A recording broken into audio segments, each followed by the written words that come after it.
So I wanted to introduce a little bit of radioactive decay. I'm going to give you the decay equation, the half-life equation.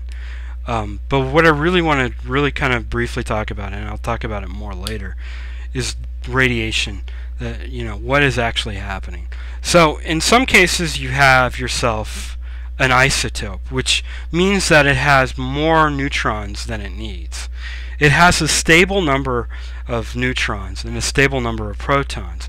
Now if the protons change, that means that the particle is going to move further up the chain. So if you think about carbon 12, or let's say carbon 13, and it has one additional proton, or it's not carbon, it's now 7, or it's moving further and further up the chain. It's got 7 electrons, which doesn't make it carbon anymore, so it's not carbon. So you can't have an additional number of protons to be an isotope, but you can have additional number of neutrons. And when you introduce that neutron, that particle, that atom, is happy with a particular configuration of neutrons.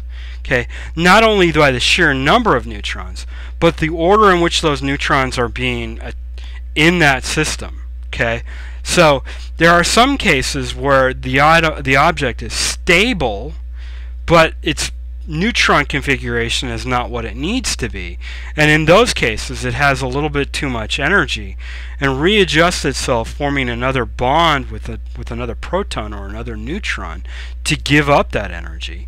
Or in some cases it has too many neutrons and it has to eject particles, radiation, in order to get that stable orbit. Okay, so that's our situation. Now the idea is that when you talk about alpha decay, you're ejecting particles. Okay, so alpha being this symbol. So when we talk about alpha decay, we're talking about ejecting particles into a system, or ejecting particles out of that atom. Well, it's not just a single neutron. That neutron is bonded to other particles. Actually, in this case, it's bonded to two protons. Well, it can be bonded with more than 2 protons, but it's bonded here, and it ejects. So what it ends up doing is it rips a section of that atom away from the system. So away from that atom. So it rips out a big chunk of it. Well, not figuratively, but it rips out this chunk of that particle. So when we talk about alpha decay, we're removing 2 protons and 2 neutrons. Okay, so when alpha decay happens, it's a massive object. It's a huge object. 2 protons, 2 neutrons is pretty big. Okay, and you're basically talking about a helium particle at that point. And in some cases, alpha decay is expressed as this. Okay, because we don't keep track of the electrons when we talk about nuclear decay. So it's ripping off 2 protons, 2 neutrons, and it's being ejected. Okay, so that's alpha decay. It's a massive particle. So when we talk about later about some diagrams, Feynman diagrams and cloud chambers, you can tell the difference between alpha decay and other types of decay because it's a massive particle and it's positive 2. Okay, so you're ripping out 2 protons, 2 neutrons in order to experience this alpha decay. So it moves the particle down the periodic table. So if you had carbon, let's say, which has 6 protons, you're moving it down the periodic table by 2. It no longer has 6 protons, it now has 4 protons, making it a completely different element. So alpha decay moves it along the periodic table. Okay, cool, that's alpha decay. Now the next type of decay, sorry, I'm looking at my notes, is beta. Beta decay happens, and beta decay is actually kind of funny. When beta decay happens, you have a neutron. So we know that neutrons are stable particles. So a neutron has no charge. Okay, but the configuration of that atom is that it would be more beneficial if it increased the number of protons. So what you do is you take this neutron, Okay, you take this neutron and you eject a particle from the neutron itself. It gives out a particle, and when it gives out that particle, it changes the property of that neutron. So when it ejects a particle, it's ejecting this electron. Okay, it gets rid of a negative charge. Well, using conservation of charge, which is a conservation, that means that this neutron had a positive and a negative charge inside of it. So when it ejects the negative charge in the form of an electron, it becomes positively charged. Now, because electrons have almost no mass, we consider them relatively massless. There are certainly things that have less mass than an electron, and a neutrino being a perfect example of this. So it gives off this electron, but because this electron has very little mass, this neutron loses almost no mass. So this new proton here is about the same mass value. It doesn't really change it, but it's gained this positive charge. So it gives off this electron and becomes a proton. Okay, moving it up the periodic table. So it has two mechanisms there. So you can create something by generating an alpha particle, giving off this 2 proton 2 neutron, and it might not like that configuration. So it can say, well, I got this neutron that and I want to move back up one to get a little more stability. So it can give off an electron, making it so here it is. It goes through alpha decay. It can move down 2 points down the ladder. It loses 2 protons.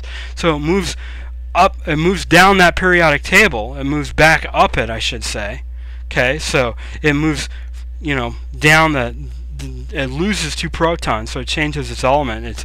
It's now a smaller particle, a smaller atom, and then boom, it can experience beta decay, which takes one of the remaining neutrons and turns it into a proton, moving it back up. So you go back 2 spaces, you draw that card that says you move back 2 spaces, and then it can move back up 1 space, or it can move up 1 space.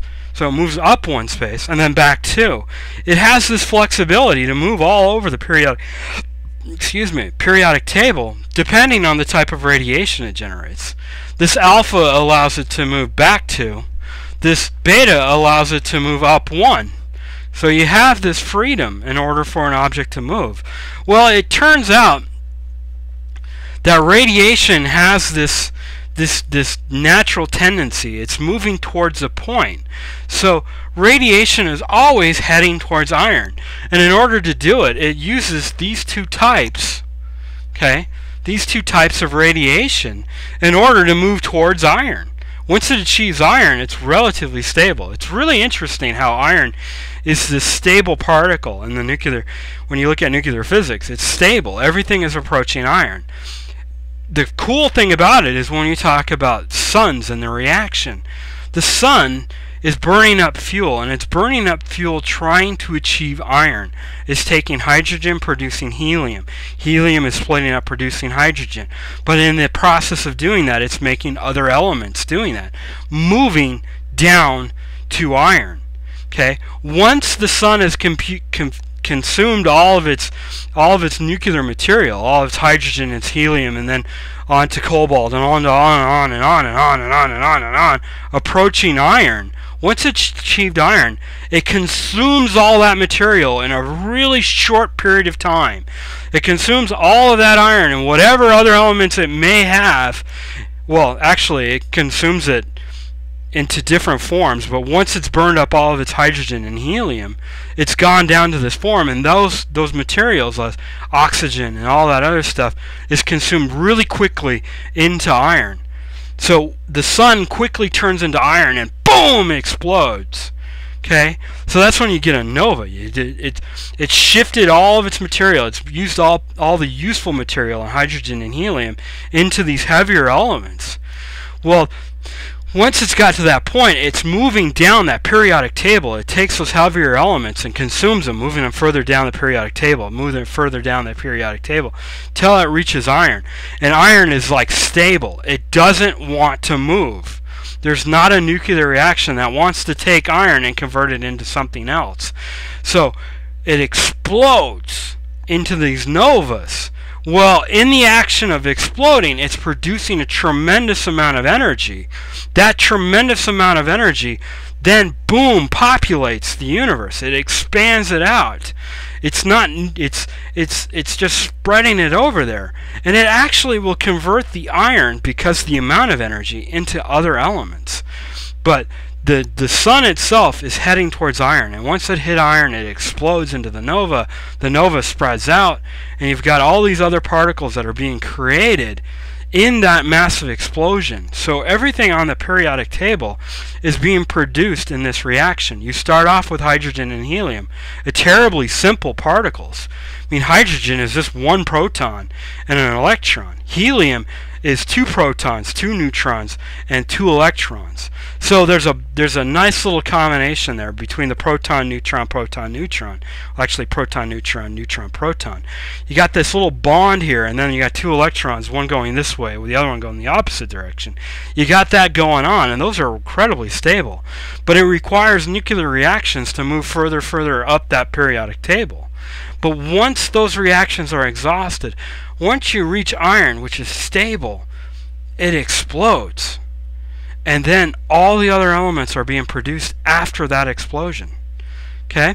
Really kind of cool. But anyway, those are 2. The third type is gamma. Gamma radiation. So you have protons and neutrons that are inside the nucleus. We call those nucleotides. But the configuration of those is an unstable configuration in some cases. Your protons and your neutrons, they're not this perfect ball, and it's not really it's probabilities. So you may have some finger pointing out or some kind of weird configuration, and it would be preferred if that configuration changed slightly. So in order to do that, it produces another form of energy. It gives off some energy to make it stable, and that's gamma radiation. Now, proton or alpha decay produces a +2 charge. Beta decay produces a -1 charge, an electron. This produces a helium particle. This produces an electron. Gamma decay has no mass. It's nothing more than light. But that light is being generated in a nuclear reaction. Okay, where normally the light is just being exchanged from energy levels in an electron. Gamma radiation is completely different, as it's being formed in a nuclear reaction. That's why when we look at gamma radiation, we're looking at a nuclear reaction going on. There's a reformation of those neutrons and protons. So you may have something happen where you're ripping a huge section out of an alpha particle, and then it will want to realign itself. So it can produce gamma radiation afterwards to try to realign that particle to make it the lowest possible energy state. So you'll produce gamma radiation. The gamma radiation is nothing more than light. Okay, so those are your 3 types of energies, and those are the 3 types of decays. Now we're going to talk about the decay rate in the next video, because I'm running out of time.